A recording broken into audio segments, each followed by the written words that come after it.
Alors que les résultats des élèves européens progressent en moyenne de 6 points, nous perdons 9 points par rapport à l'enquête de 2011.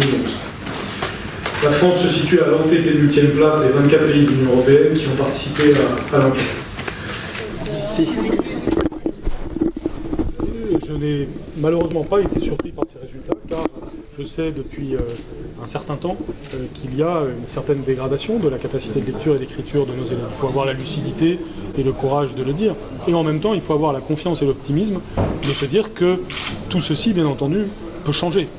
Et c'est le sens de ce que nous avons fait depuis la rentrée, puisque depuis la rentrée, en divisant les classes de cours préparatoires par 2, en projetant de le faire avec les CE1 en réseau d'éducation prioritaire, nous allons au cœur de la difficulté scolaire et nous accompagnons cela d'un volontarisme pédagogique, à la fois par des pratiques pédagogiques renforcées, je pense à ce qui va se passer en vocabulaire et en grammaire, puisque lorsque l'on dit que les enfants ne comprennent pas les textes qu'ils lisent, pour certains d'entre eux, eh bien ça nous renvoie à la question de la richesse du vocabulaire des enfants dès les premières années de la vie, et puis ça nous renvoie aussi aux pratiques fluides de lecture, donc à leur capacité à décoder et à comprendre ce qu'ils lisent.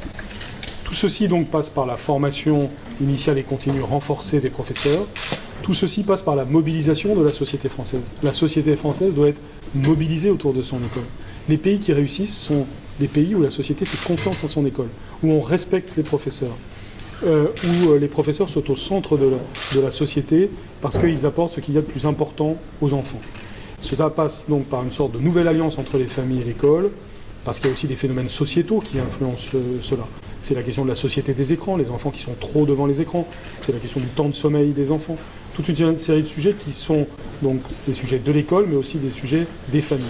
Nous avons besoin de faire cette alliance famille-école pour une société de confiance autour de l'école de la confiance. Est-ce que vous pouvez nous dire un mot sur cette dictée? En fait, la dictée quotidienne a été promise par ma prédécesseur et je trouve que c'était une bonne annonce. Il s'agit maintenant que ça devienne une réalité.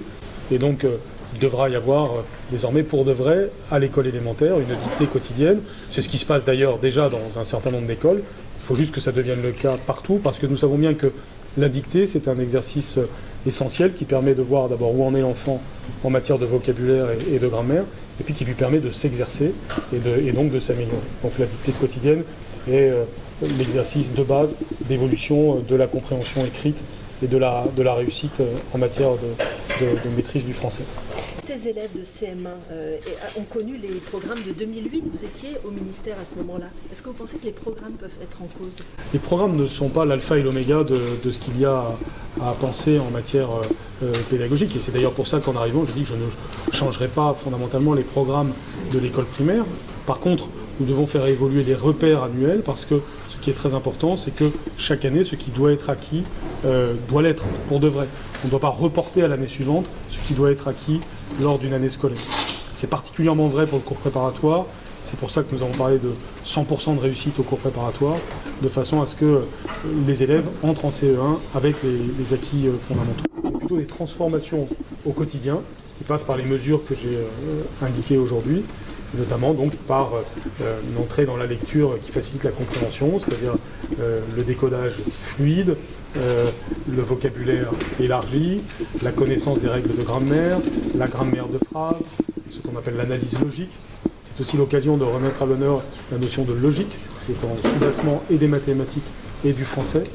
Et donc tout ceci d'ailleurs à la lumière de différentes disciplines scientifiques qui nous disent ce qui fonctionne dans le monde, ce qui fonctionne dans les classes, ce qui fait réussir les élèves.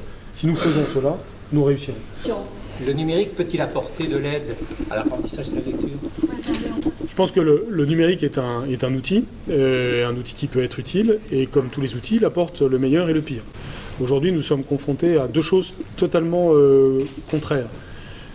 D'une part, le numérique peut être très utile parce que vous avez des programmes qui, par exemple, permettent l'entrée dans la lecture, l'entrée dans le calcul mental, par exemple. Donc le numérique apporte beaucoup d'opportunités. Il l'apporte pas seulement d'ailleurs au travers des tablettes, ça peut être par exemple au travers de certains robots qui sont bien faits, de certains jeux qui sont bien faits. Donc il y a clairement une nouvelle ère qui s'ouvre avec ce qu'offrent ces technologies.